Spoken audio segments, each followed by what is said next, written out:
in today's video I'm building this shop cart.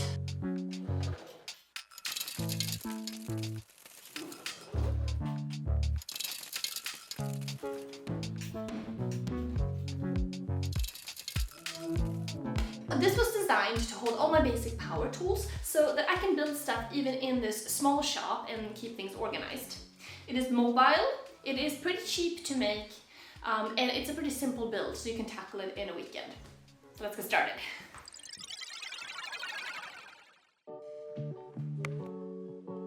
Okay, so first step was figuring out the size and what it needed to fit.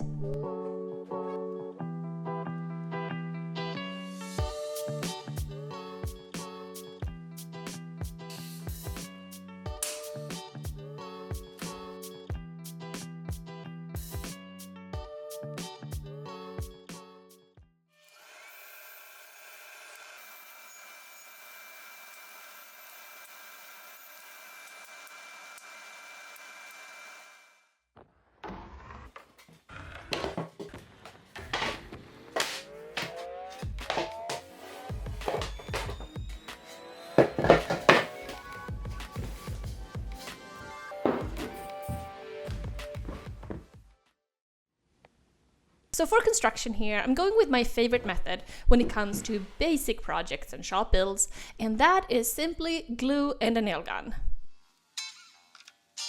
And corner clamps to ensure squareness.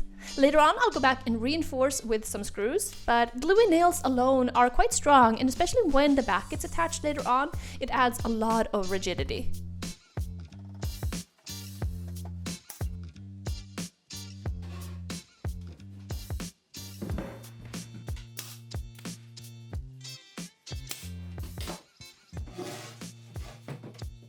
And then of course testing to make sure that the air compressor and the shop vac fit inside, because then I figured everything else will kind of fit one way or another.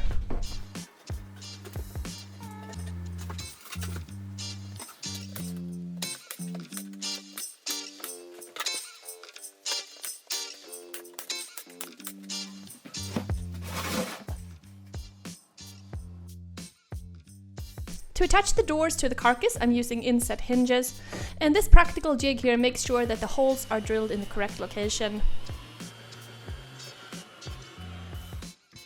Now you could obviously use regular hinges if you prefer. I really just like the look of Inset doors.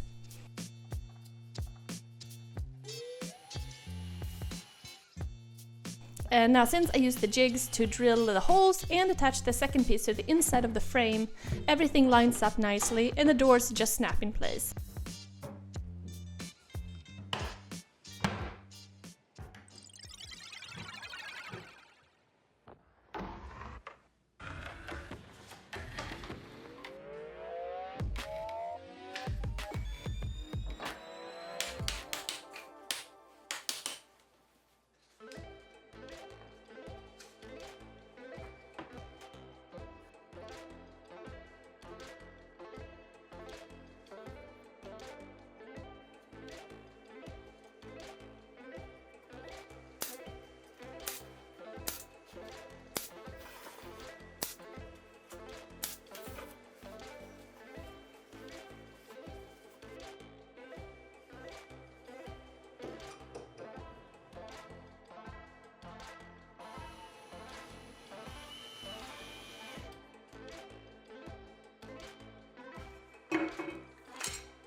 When you're making storage for a small space, where you may want to move the unit around, you obviously can't beat casters. And since I'm using 1/2-inch plywood for the bottom piece here, I'm adding an extra piece under each caster so that the bolts don't protrude too far inside the unit.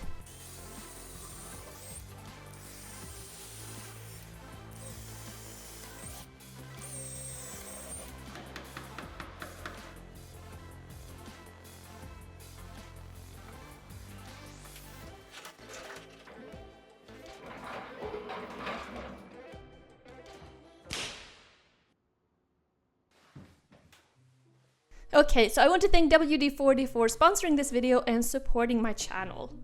I am building this cart to hold a lot of my power tools, and I figured why not give my most used ones a little TLC before giving them a new home. Now, if you're anything like me, you use your tools inside and outside. sometimes in the dirt, in damp locations, and WD-40 has this product called Specialist Electrical Contact Cleaner Spray, which cleans off oil and dirt without leaving any residue. So I'm removing the batteries and giving all the contact points a quick spray. This dries right away, and then you can put the batteries back on again, knowing that you're taking care of your tools and making them last as long as possible. Now I think they're ready to go on the cart, in addition to a couple of other things.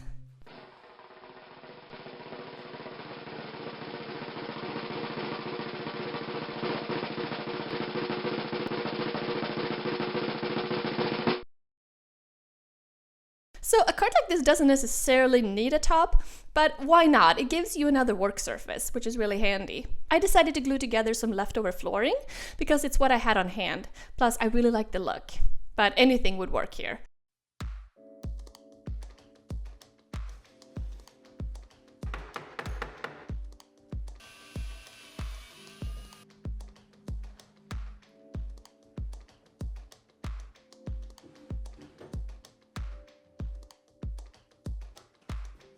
Now the drawers. And I'm using this Rockler organization system, which works great because it's customizable. You cut these sections to fit any drawer, just with scissors, and the pieces snap into each other.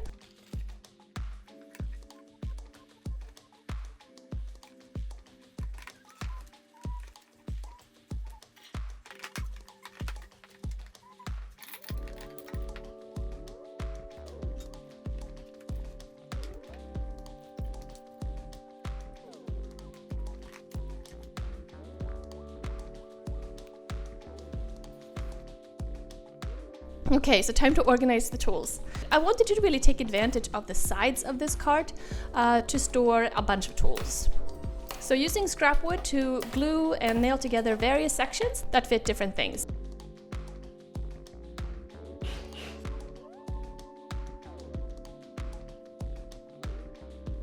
And on the other side of the cart, I made this leather holder for various things.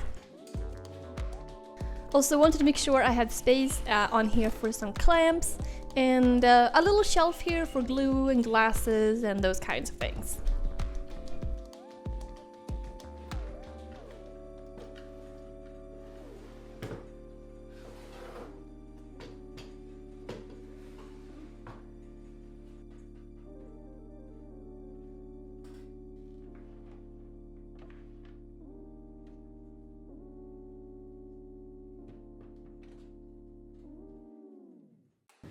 So I actually have a free set of plans for this project. If you would like to make it yourself, you can find it in the description and the link below.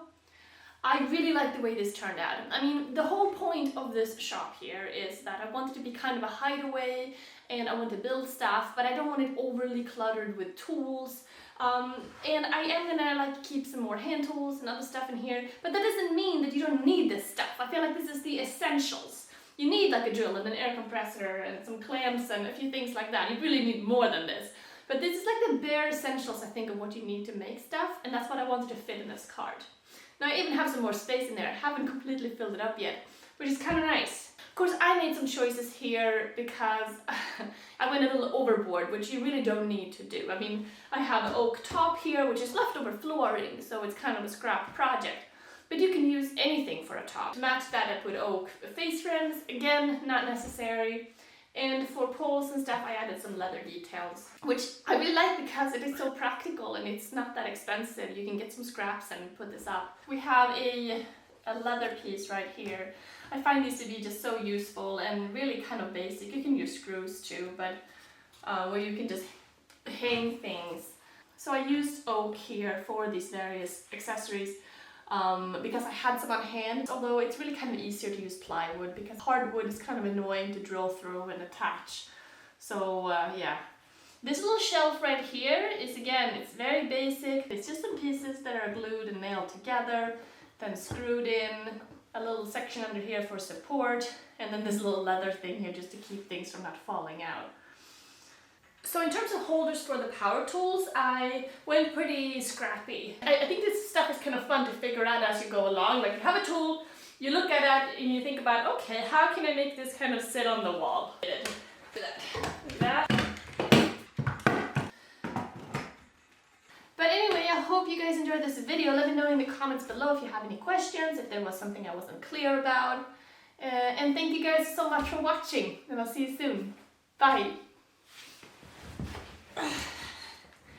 This was a little loud when I was talking, the vibration.